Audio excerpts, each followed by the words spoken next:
Por la señal de la Santa Cruz de nuestros enemigos, líbranos, Señor Dios nuestro. En nombre del Padre, y del Hijo, y del Espíritu Santo. Amén. Señor mío y Dios mío, creo firmemente que estás aquí, que me ves, que me oyes. Te adoro con profunda reverencia. Te pido perdón de mis pecados y gracia para hacer con fruto este rato de oración. Madre mía Inmaculada, San José, mi Padre y Señor, Ángel de mi guarda, interceded por mí.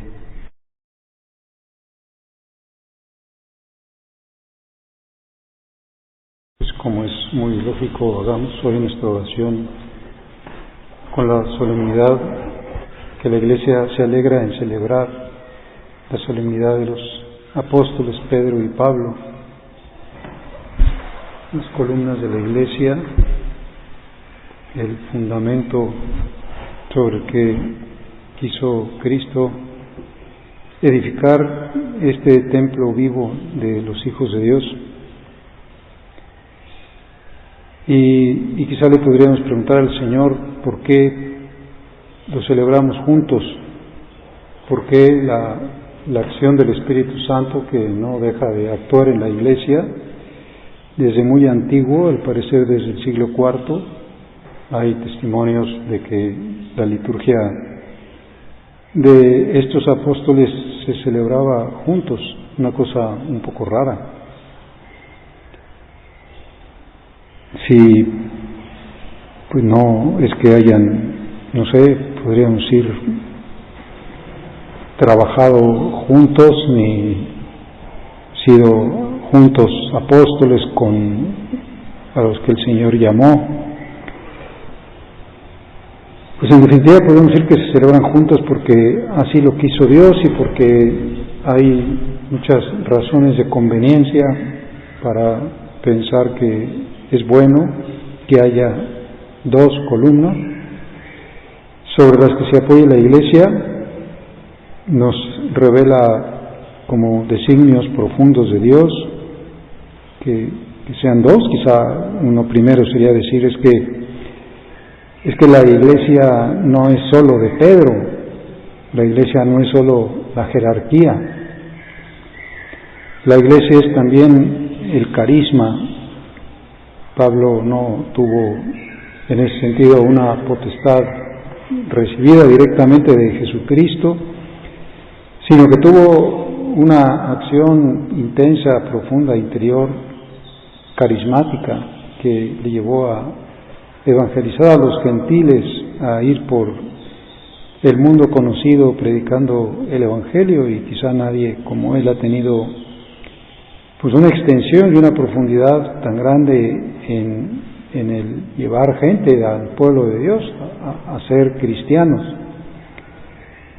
Y a lo mejor decir, efectivamente, no es que sea uno, no es el mérito de Pedro. Es verdad que la Iglesia está fundada sobre la roca de Pedro, que incluso la misma Basílica de San Pedro está construida sobre su tumba. Pero la línea jerárquica no se agota en Pedro. Está también todo lo que puede ser la iniciativa de cada fiel, porque la Iglesia es, dice el concilio, es el sacramento o misterio de Cristo, donde el Espíritu Santo realiza toda santificación. Pues quizás sea una primera razón por qué se celebran juntos, pues porque la Iglesia es jerárquica y carismática al mismo tiempo, se apoya en la estructura visible, pero también en la invisible. Y otra razón que podríamos decir es que Pedro y Pablo derramaron su sangre en Roma, entre los años 64 a 67, y la Iglesia está construida no sobre el triunfo, sino sobre el martirio. Por eso los ornamentos de hoy son rojos. No celebramos la cátedra de San Pedro, no celebramos el magisterio de Pedro, ni celebramos la conversión de Pablo, sino celebramos sus martirios, que tampoco fueron simultáneos y tampoco fueron iguales. Pedro es crucificado de cabeza y Pablo es degollado, cortan la cabeza. Pues efectivamente la Iglesia está fundada en la sangre, en la muerte, en la entrega de la vida, empezando por aquellos pilares y siguiendo por todos los cristianos que han dado su sangre, y está testimoniado ahí, por ejemplo, en las ruinas del Coliseo de Roma, la enorme cantidad de cristianos que fueron torturados o comidos por los leones o martirizados de cualquier manera o quemados. El fundamento de la Iglesia de Roma, de la Iglesia de Cristo, es la sangre de los mártires. El Papa Benedicto, en una homilía de hace unos años, encontraba otros paralelismos. O sea, Dios nos da señales y nos dice, pues tú sigue averiguando a ver qué otras cosas encuentras. Y dice el Papa, Roma fue fundada por los personajes míticos Rómulo y Remo, la ciudad de Roma, por aquellos hermanos Rómulo y Remo, que es el inicio de lo que sería la capital del mundo, la capital del imperio que se extendía por toda la tierra conocida, hasta donde llegaba los viajeros, pues todo era Roma, todo era imperio romano. ¿Y dónde estaba la capital? Pues en la ciudad de Roma. Y así como era el centro del mundo, así el centro del mundo nuevo, el centro de la familia de los hijos de Dios, está fundada por estos hermanos, Pedro y Pablo, como Rómulo y Remo, pues debería tener también dos fundadores, no solo uno. Otro paralelismo, dice el Papa, en este caso un paralelismo opuesto, siempre en términos de hermandad, es el de Caín y Abel. Caín y Abel muestran los efectos del pecado, Pedro y Pablo muestran los efectos de la redención. De tal manera que en el seguimiento de Cristo se comienza una nueva fraternidad que recompone la que se fragmentó con el asesinato de Abel. El paralelismo, que de alguna manera es una continuación del paralelismo entre Adán y Cristo y María y Eva. Hay un nuevo Adán y una nueva Eva, pues aquí también se recompone, ya no es el pecado lo que vemos en los hermanos, sino que es la fraternidad. Que puede haber incluso diferencias entre los hermanos, como las hubo entre Pedro y Pablo, pero que al final se dan un abrazo, se manifiestan unidos.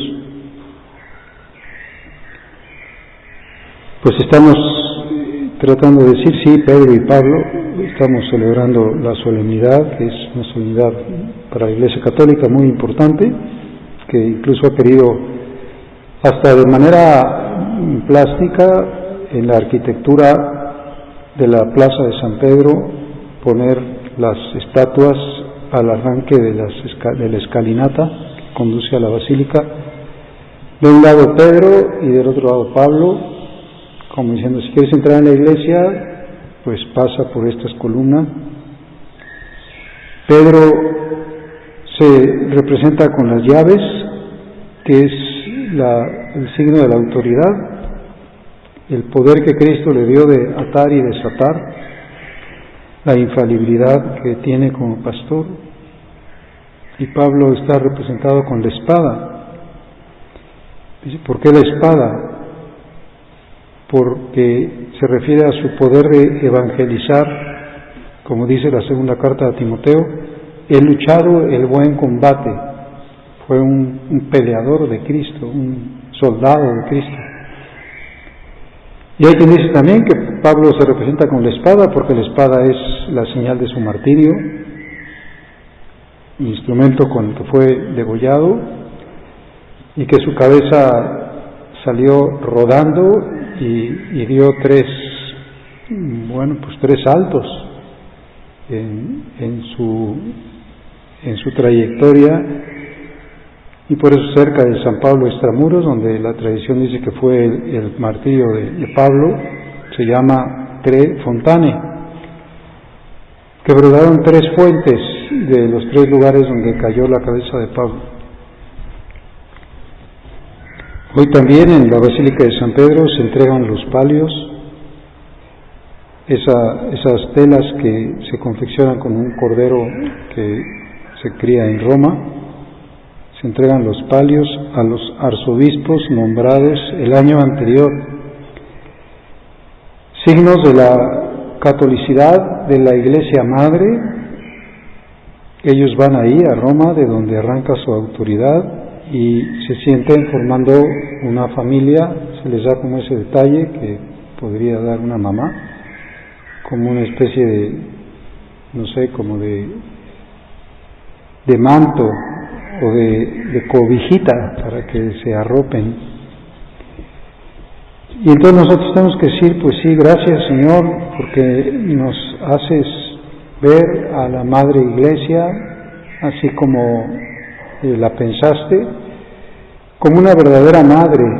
Estamos engendrados en la Iglesia por el bautismo, nos da a luz este sacramento que la Iglesia custodia. Es una madre que nos alimenta, que nos da la Eucaristía.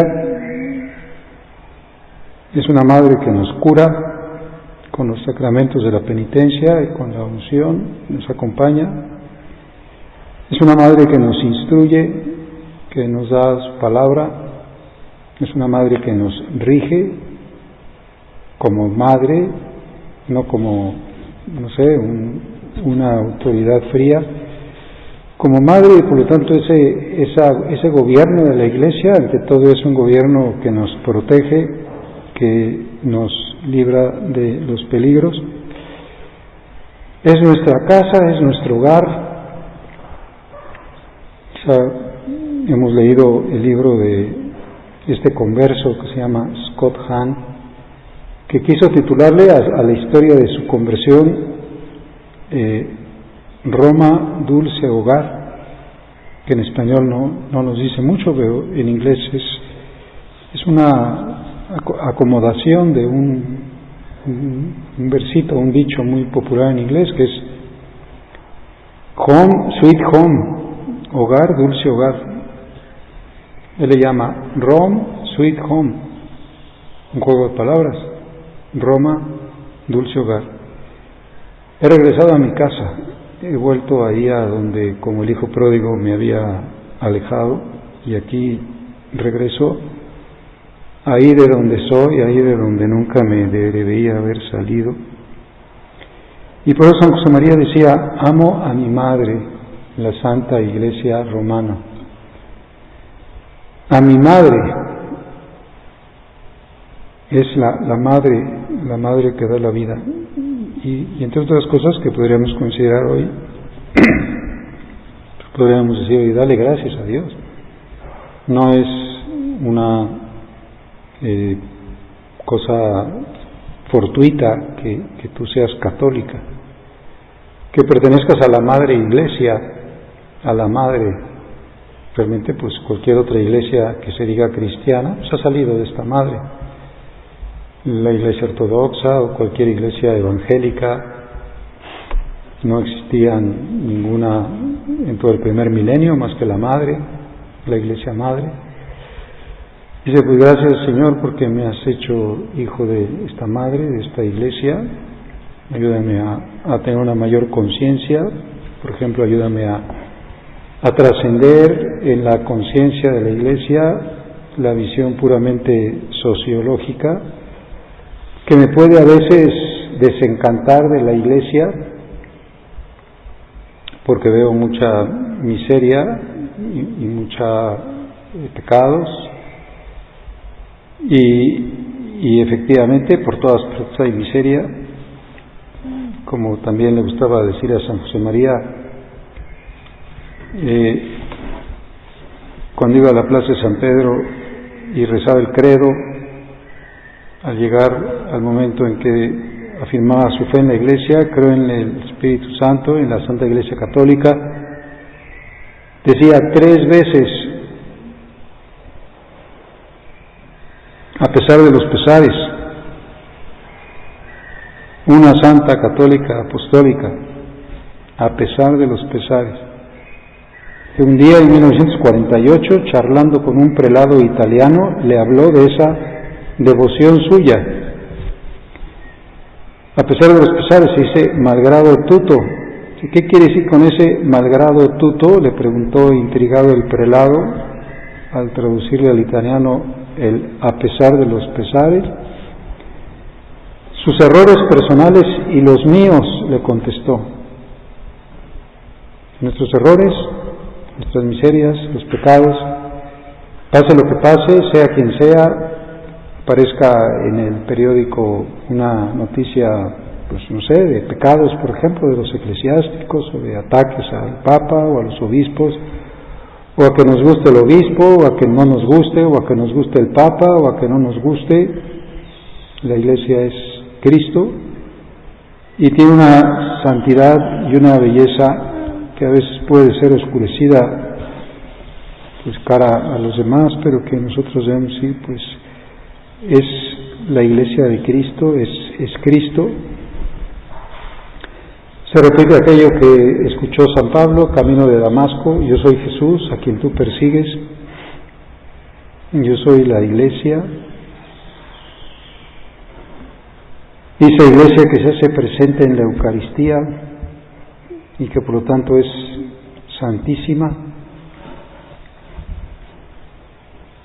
y que nos sentimos a gusto en ella, porque decimos, si es una iglesia de santos, hay muchos santos en la iglesia, hay muchísima santidad en la iglesia, y hay también muchos pecadores, forman parte de la iglesia los pecadores. Decía un escritor que daba gracias a Dios de que la iglesia no fuera perfecta, porque si lo fuera, ni siquiera se atrevería a entrar en ella, y se quedaría a la puerta dándole vueltas a la gorra. Pues doy muchas gracias a Dios de que nunca falten santos en la iglesia, pero también le doy gracias a Dios de que no todos sean santos, porque si no, ¿en qué rincón de la iglesia nos podríamos meter nosotros? ¿Tendríamos lugar si todos fueran santos? Como ha habido herejías que han querido decir, bueno, pues los únicos que realmente forman parte de la iglesia son los puros, los santos. No, es que formamos parte de la iglesia también todos nosotros. Nos acogemos a la misericordia de Dios, vamos a nuestra Madre para que nos perdone, para que nos cure, y siempre lo hace. Es verdaderamente una Madre misericordiosa. A veces castiga, también como una madre, a veces lanza un decreto de excomunión, por ejemplo, pero cuando aquella persona dice, estoy arrepentido, quiero volver, reconozco mi herejía o reconozco mi mal, la Iglesia inmediatamente le abre las puertas, la mete completamente en su comunión, pero efectivamente tiene que rectificar. Si voluntariamente se excluye, tampoco puede tener a fuerzas a aquella persona. ¿Y cómo podemos manifestar nuestro amor a la Iglesia? Pues lógicamente, en primer lugar, rezando por ella, rezando por el Papa, como pedimos pues cuando acabamos de rezar el rosario, por las necesidades de la Iglesia. Pues creo que de una manera especial tenemos que rezar por la Iglesia que permanece donde estamos. Ahora tenemos que rezar por la Iglesia de Dios que está en la diócesis de Cuernavaca, pues muy bien. estamos aquí, estamos rezando por el obispo de esta diócesis y después rezamos por el obispo en las preces y rezamos por el Papa en las preces y otras muchas ocasiones también. Bueno, estamos pidiendo por el Papa que lo ilumine, que lo haga fuerte, que lo defienda de los peligros, que lo haga verdaderamente el maestro de la verdad, que conduzca a la Iglesia como Cristo quiere, con toda la claridad de la doctrina, que viva solo por y para la Iglesia. Y efectivamente cualquier otra actitud sería un poquito sospechosa, como ha sido también en algunos momentos de la historia de la Iglesia, cuando alguien empieza a juzgar, a separarse del Papa, a separarse del obispo, a separarse lógicamente del magisterio, a ser crítico. Esa no es buena actitud. Dice este autor, se reforma la Iglesia sufriendo por ella. Se reforma la Iglesia visible sufriendo por la invisible. Está hablando de Martín Lutero, de todo el daño que ha causado en la Iglesia este heresiarca, un hombre que efectivamente a lo mejor tenía razón en lo que decía, porque la Iglesia estaba pasando por una gran crisis. Fue a Roma y se desencantó terriblemente de la Iglesia. Veía que había mucho tráfico de dinero por las indulgencias y que el Papa era un caudillo militar. De hecho, alguna vez por lo visto lo vio pasar a toda velocidad en su caballo con una armadura y seguido por muchos soldados, y decir, esto es la Iglesia de Cristo. Qué cosa más espantosa. Yo digo que esto no está bien, y tenía razón. Pero a la Iglesia visible se la reforma sufriendo por la invisible. Solo pueden corregirse los vicios que pueda tener proponiendo sin descanso el ejemplo de sus heroicas virtudes.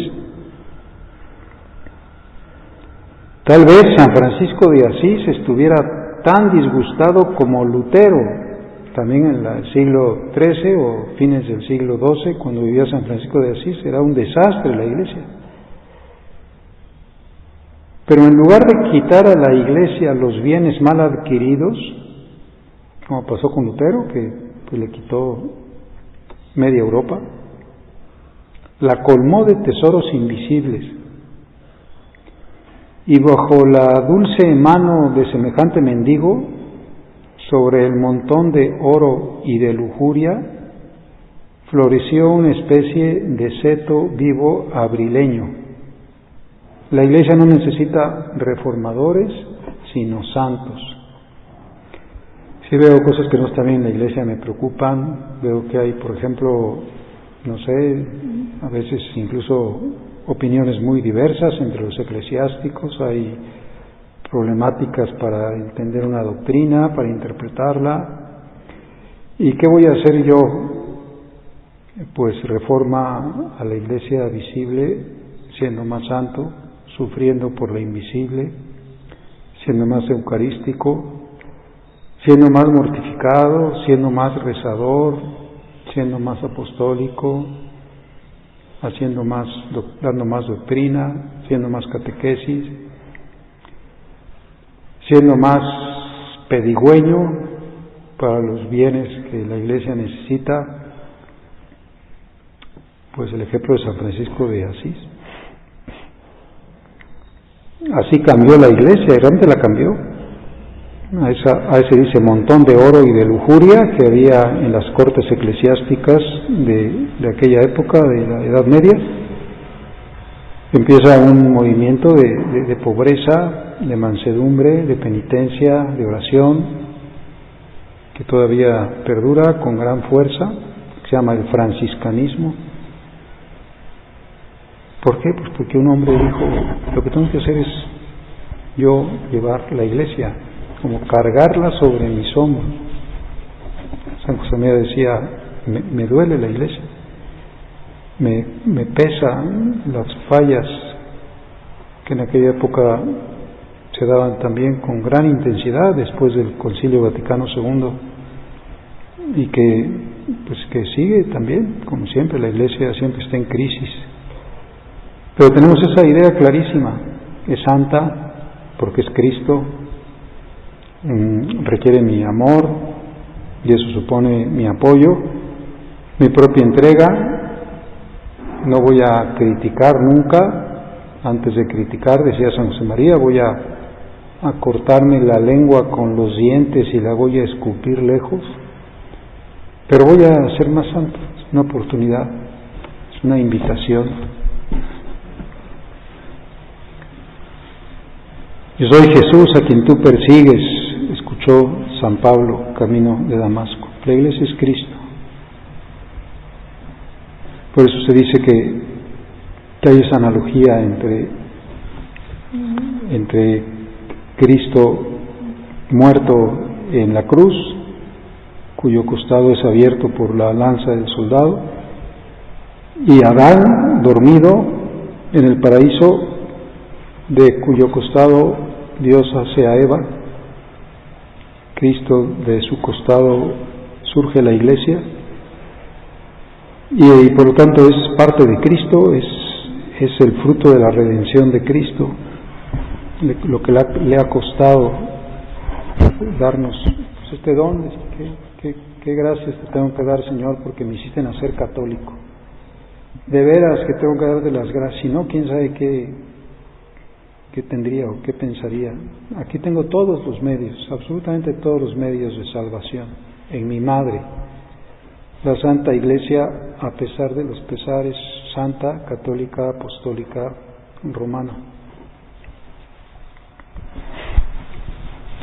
Pues que el nombre de Eclesia en todas las lenguas es un nombre femenino, la Iglesia.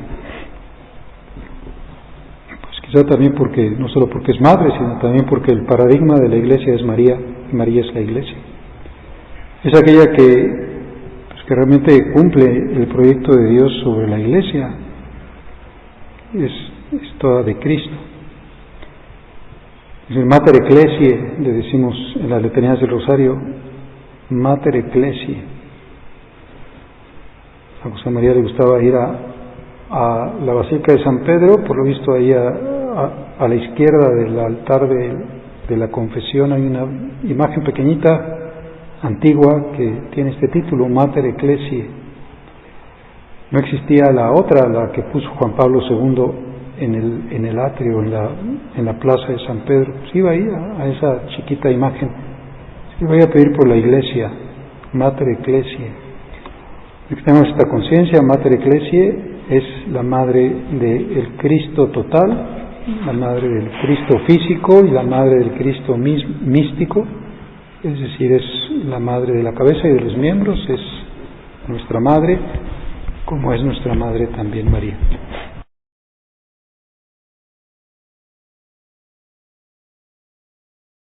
Te doy gracias, Dios mío, por los buenos propósitos, afectos e inspiraciones que me has comunicado en esta meditación. Te pido ayuda para ponerlos por obra.